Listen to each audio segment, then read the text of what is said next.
Hello everybody, my name is Ynzo van Zanten and I'm the chief evangelist of a formerly small Dutch chocolate company called Tony's Chocolonely, and I was given the amazing opportunity to speak tonight there in Prague for the Prinsjesdag event.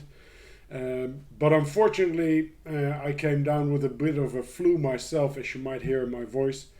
So we're going to have to do it this way, but still I'm very thankful to be there, and also on behalf of everybody at Tony's, would have loved to meet Bastian and the ambassador there tonight, but we're going to do it this way. So I would love to tell you a little bit about Tony's, about what we do as a company, about how we do things as a company, but mostly why we even came to be. So let me give you a little bit of a background there. So as I said, my name is Ynzo and I'm the Choco evangelist of Tony's, which means that normally I travel around telling the story of chocolate, of cocoa, and trying to make a difference in the world, honestly. So let me tell you a little bit about cocoa. Cocoa grows around the equator. There's a little bit of cocoa that comes from Asia. There's a bit of cocoa that comes from Central and South America, but the majority of all cocoa nowadays is grown on millions of tiny farms in Western Africa.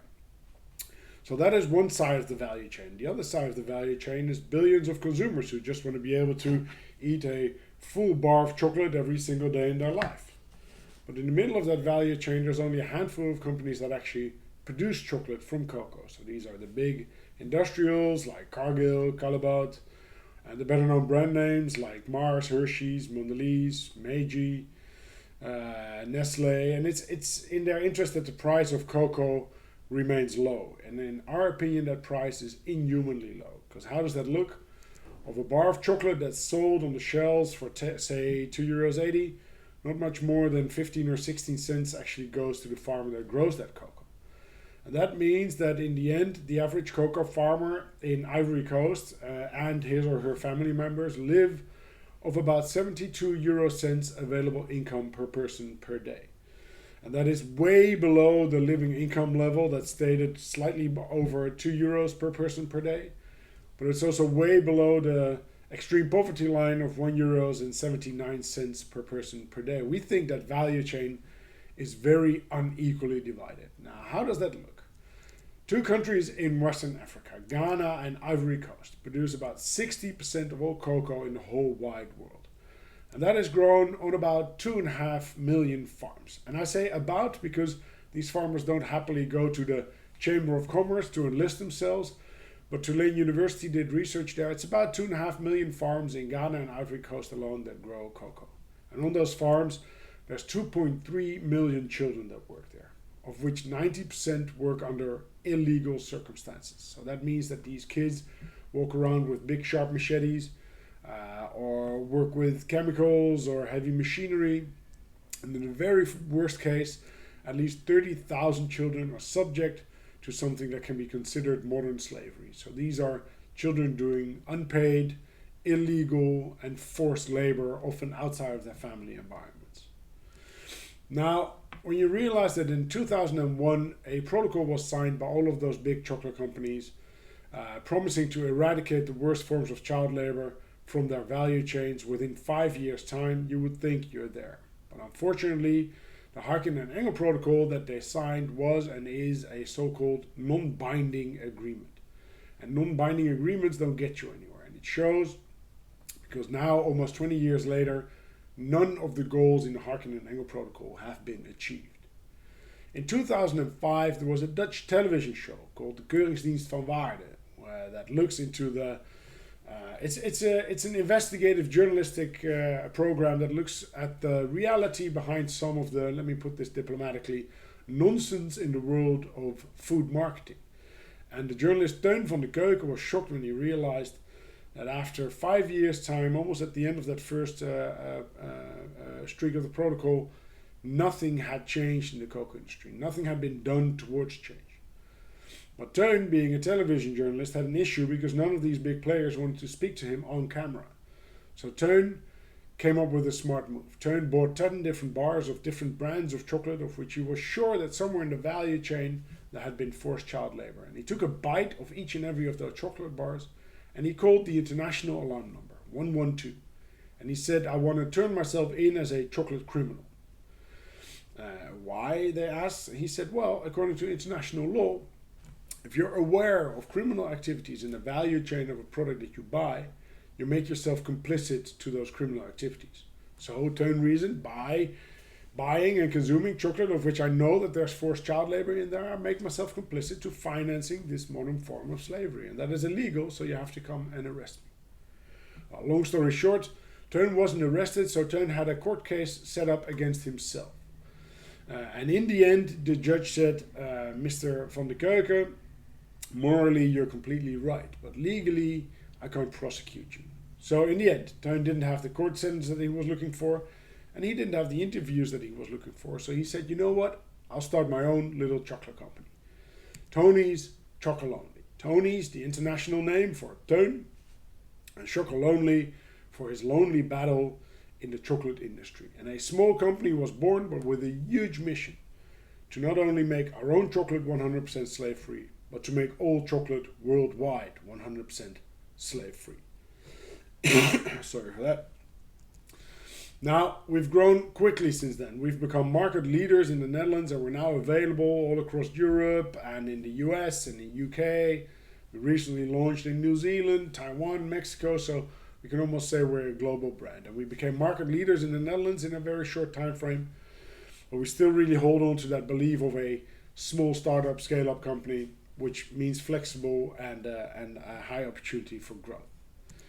The caramel sea salt bar is the best-selling chocolate bar in the Netherlands. It outsells the next best-selling chocolate bar by at least 100%.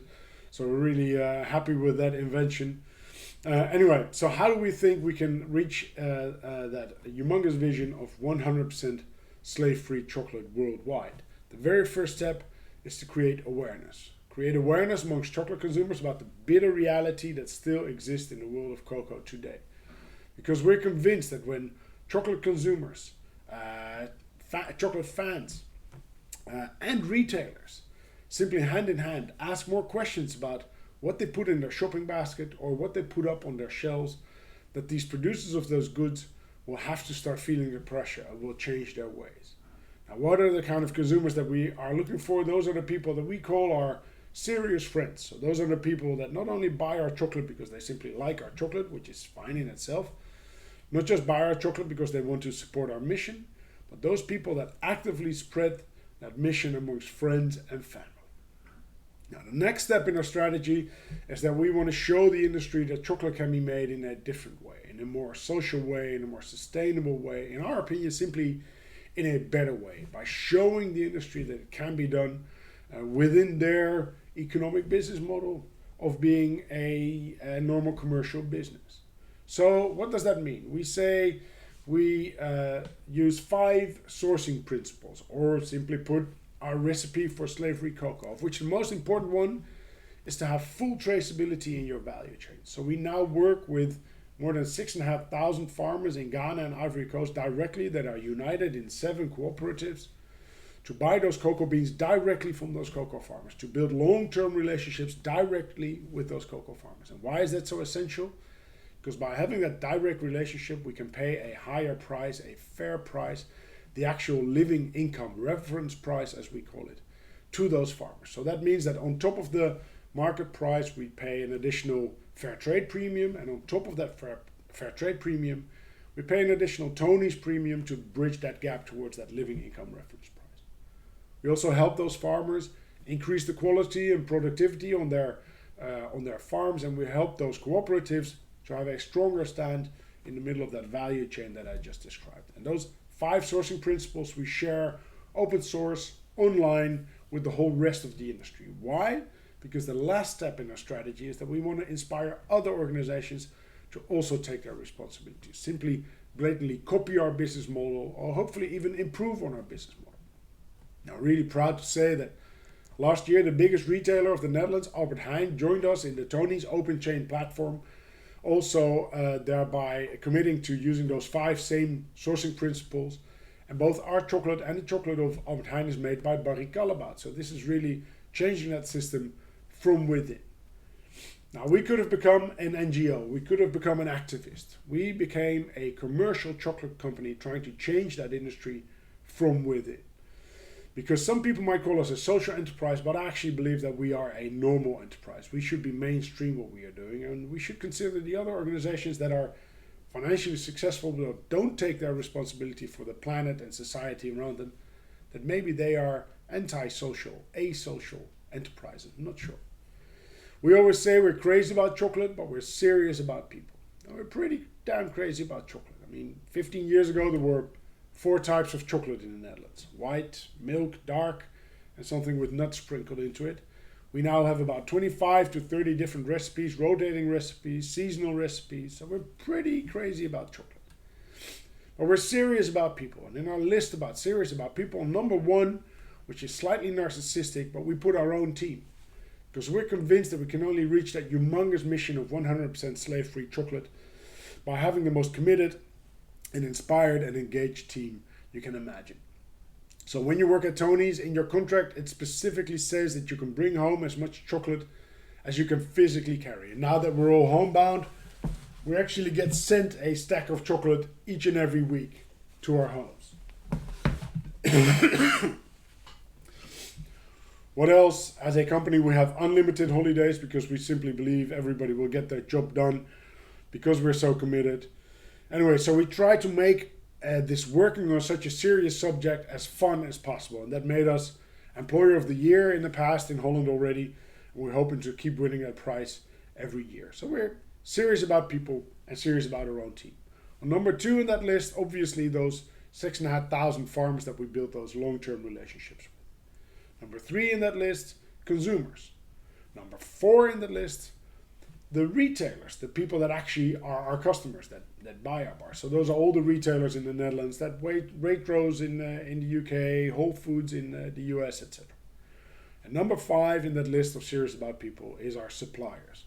So Callebaut that makes our chocolate. We often say we're not a chocolate maker. We are an impact maker through the way of chocolate. Now, if you hear this story about how unequally divided the world of cocoa has always been, it's weird to realize that chocolate bars for the last decades or maybe even centuries have always had this perfectly divided, extremely boring, almost Excel spreadsheet kind of shape. We thought that was a bit boring, so we made our bars unequally divided. I can tell you, in the beginning we had a lot of complaints. The most epic complaint was by a mother saying, "My kids used to live in perfect harmony and now you guys come up with this unequally divided bar and there's bickering every day." As a father of 2 kids, I see that happening in my household as well. But we tried to explain to that lady and everybody else who had a complaint why we had made our bars unequally divided. Because our bars tell the story of the unequally divided cocoa industry in its purest form. Our bars actually become a discussion piece. If you open a bar of chocolate, a bar of Tony's with somebody else standing next to you that doesn't know this story, then you're going to have to explain this story. Why? Because that person is bound to ask you, why is that bar so annoyingly unequally divided? And why is that so relevant? Because that is about creating ambassadors for our story. And why is that relevant? Because we've never paid a single cent in the form of advertising or commercials. It's all been word of mouth since then. So let me make this slightly nicer for you to tell a little anecdote, because not too many people know that we managed to hide the map of Western Africa in our bars, thereby showing the origin of our cocoa beans and the pride we have in working with these strong farmers in Ghana and Ivory Coast. And this is, in a nutshell, how we think a small company like Tony's can make a dent in a rusted down industry, in our case, the cocoa industry. But it's not about us making 100% slave-free chocolate, because that will not change the world. It's about together making all chocolate worldwide 100% slave-free. So that is the retailers, that is governments, that is consumers, that is the cocoa farmers, etc. All working together to make 100% slave-free chocolate the norm in the world of chocolate. I'm going to leave you with a wise saying from a wise guy called Jean-Paul Sartre, who once said, once you know something, you cannot unknow something. And once you know something and you're aware, then you're responsible. And when you're responsible, it's upon you to act upon that responsibility. So the very next time you find yourself in front of a chocolate shelf, or any other shelf for that matter, just realize that each and every purchase you make is a vote for the world you want to live in. Thank you very much, everybody. Sorry to have done this in this way. I wish you have a very great evening together there in Prague, and I hope to see you live in person there soon. Bye bye, everybody.